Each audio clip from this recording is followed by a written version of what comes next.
Antologi Pembacaan Firman Tuhan yang Maha Kuasa.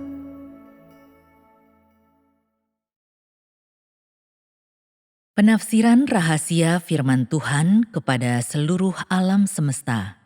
Bab 19.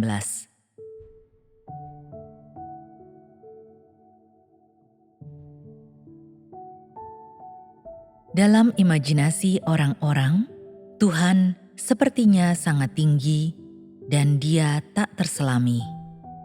Seakan-akan Tuhan tidak berdiam di antara manusia, dan seakan-akan Dia memandang rendah manusia karena Dia begitu tinggi. Namun, Tuhan menghancurkan gagasan manusia dan menyingkirkan semuanya, mengubur semua gagasan itu di dalam kubur, di mana semuanya berubah menjadi abu. Sikap Tuhan terhadap gagasan manusia sama dengan sikapnya terhadap orang mati, mendefinisikannya sesuka hati. Sepertinya, gagasan-gagasan itu tidak bereaksi.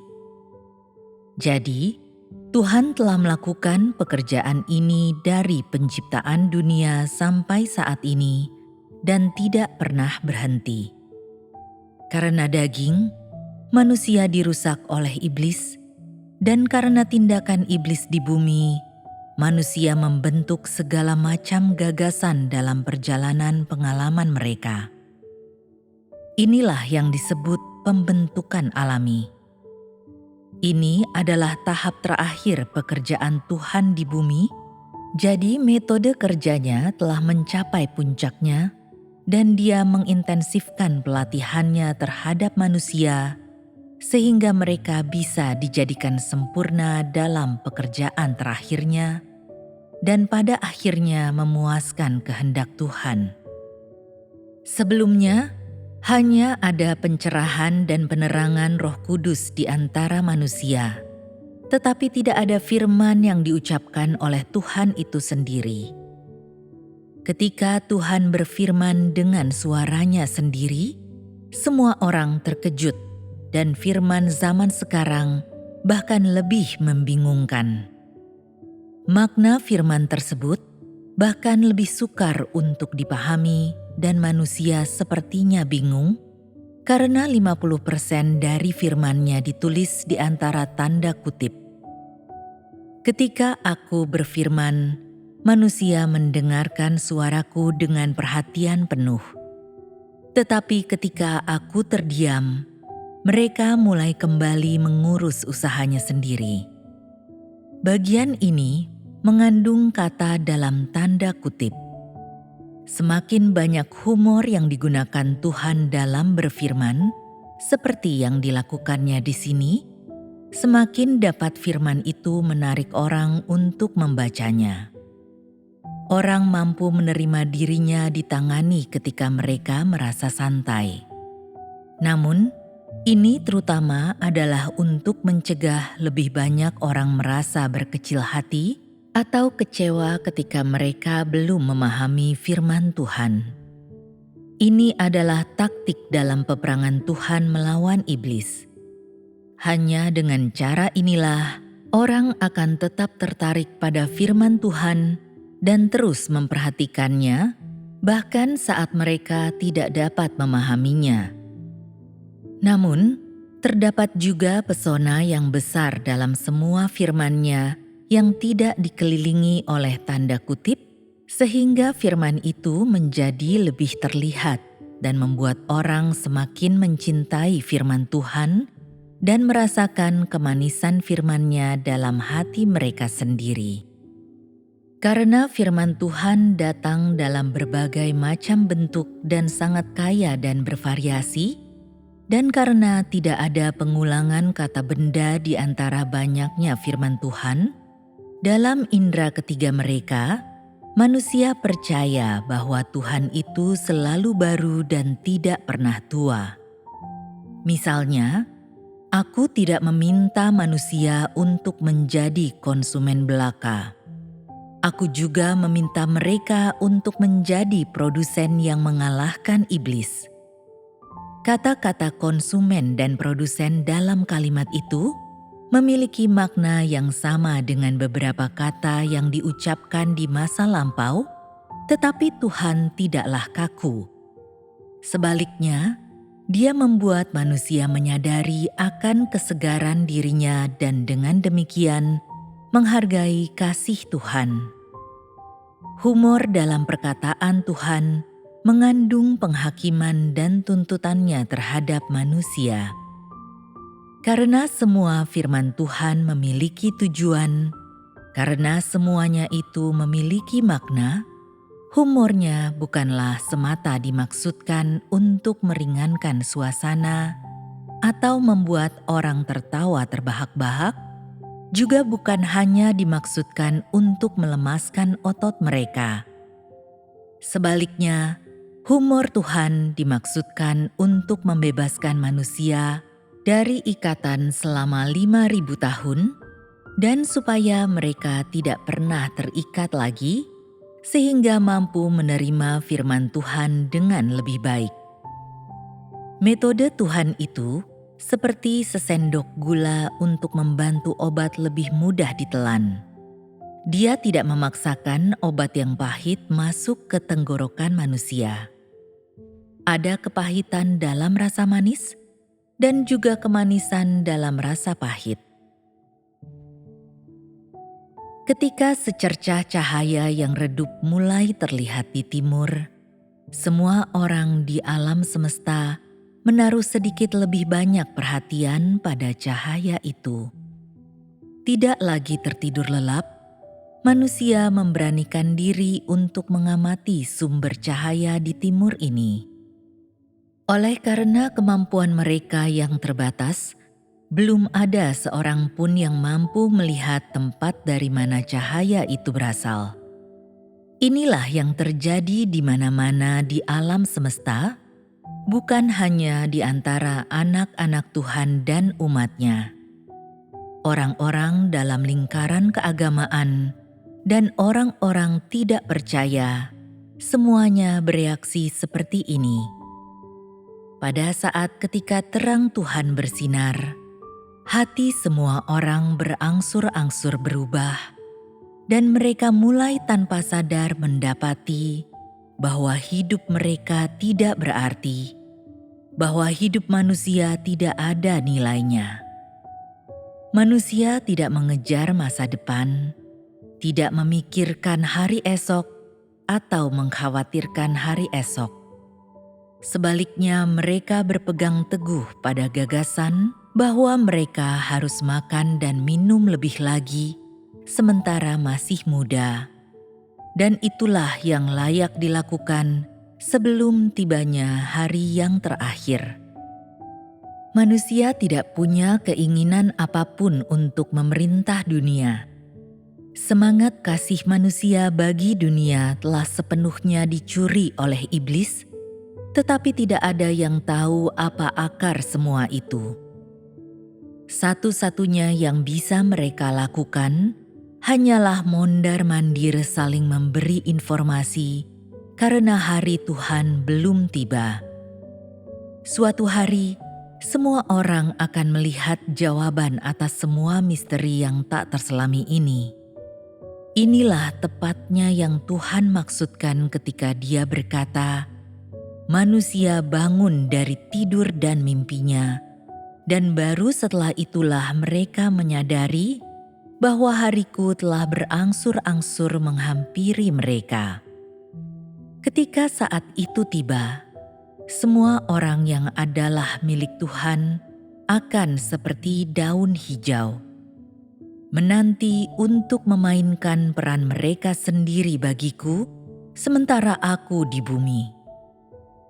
Ada begitu banyak umat Tuhan di Tiongkok yang masih kembali ke kehidupan lamanya setelah Tuhan memperdengarkan suaranya, sehingga Tuhan berkata, "Tetapi karena tidak mampu mengubah fakta, mereka hanya mampu menungguku menjatuhkan hukuman.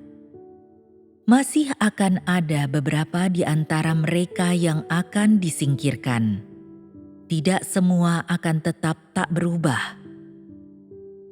Sebaliknya, orang hanya akan bisa memenuhi standar setelah mereka melewati ujian yang melaluinya sertifikat kelulusan akan diberikan kepada mereka. Jika tidak demikian, mereka akan menjadi limbah di tumpukan sampah. Tuhan secara terus-menerus menunjukkan keadaan manusia yang sebenarnya, sehingga manusia semakin merasakan kemisteriusan Tuhan. Jika Dia bukan Tuhan, bagaimana Dia bisa tahu keadaan kita yang sebenarnya dengan sedemikian baiknya? Namun demikian, karena kelemahan manusia, dalam hati manusia, aku tidak tinggi ataupun rendah. Sepanjang menyangkut pendapat mereka, tidak ada bedanya entah aku ada atau tidak. Bukankah inilah justru keadaan semua manusia yang paling sesuai dengan kenyataan? Menurut pandangan manusia, Tuhan ada ketika mereka mencarinya, dan Tuhan tidak ada ketika mereka tidak mencarinya. Dengan kata lain, Tuhan ada dalam hati manusia begitu mereka membutuhkan pertolongannya, tetapi ketika mereka tidak lagi membutuhkannya, Dia tidak lagi ada. Inilah yang ada dalam hati manusia. Pada kenyataannya, semua orang di bumi berpikir seperti ini, termasuk semua orang ateis, dan kesan mereka tentang Tuhan juga samar dan tidak jelas.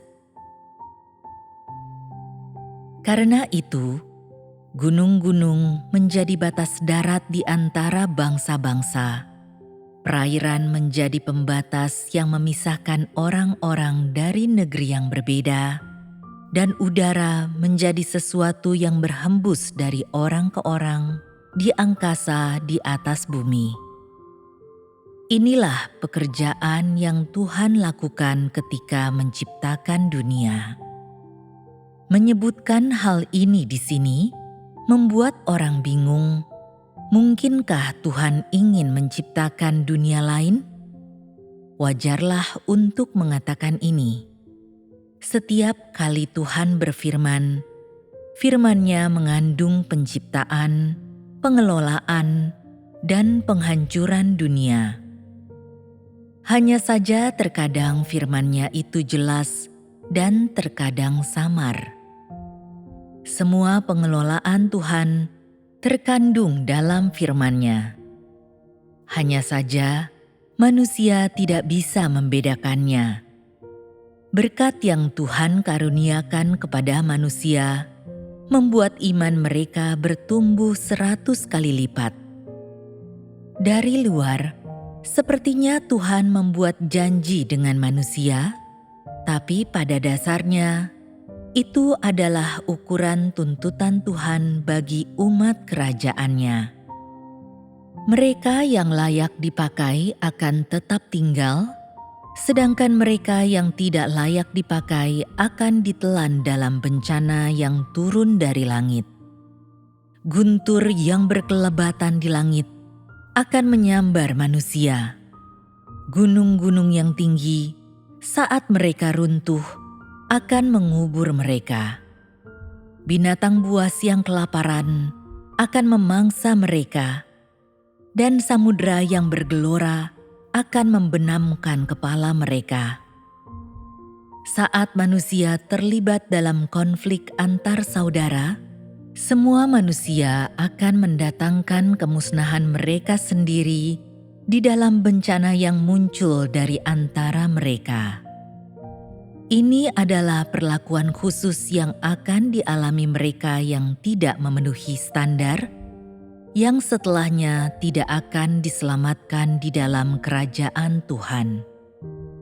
Semakin Tuhan mengatakan hal-hal seperti, "Di bawah bimbingan terangku, engkau semua pasti akan menerobos cengkeraman kekuatan kegelapan. Engkau pasti tidak akan kehilangan terang yang membimbingmu di tengah kegelapan." semakin manusia sadar akan tanggung jawab mereka. Dengan demikian, mereka memiliki iman yang lebih kuat untuk mencari hidup yang baru.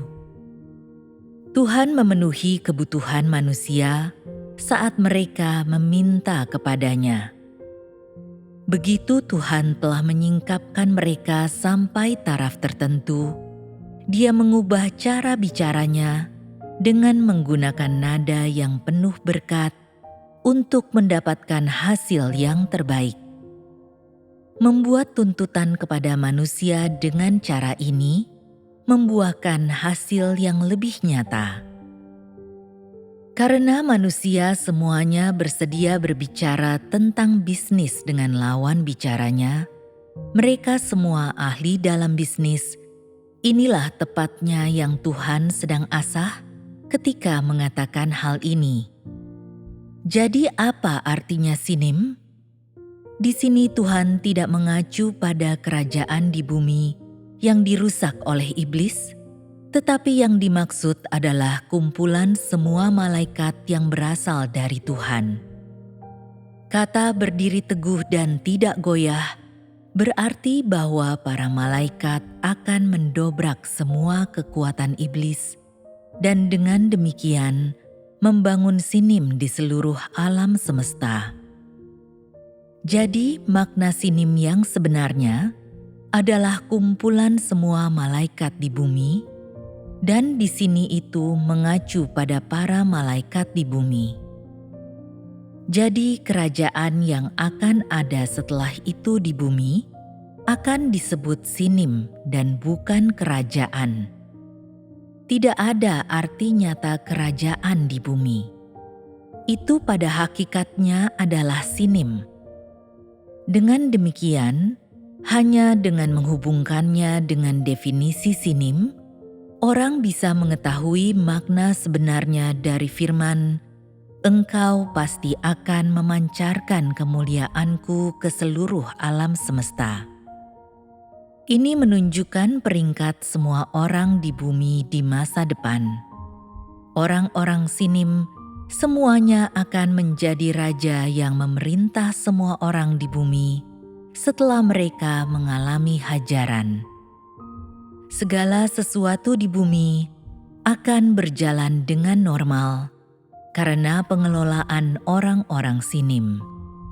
Ini hanyalah gambaran kasar mengenai situasinya. Semua manusia akan tinggal dalam kerajaan Tuhan, yang berarti mereka akan tetap hidup di sinim.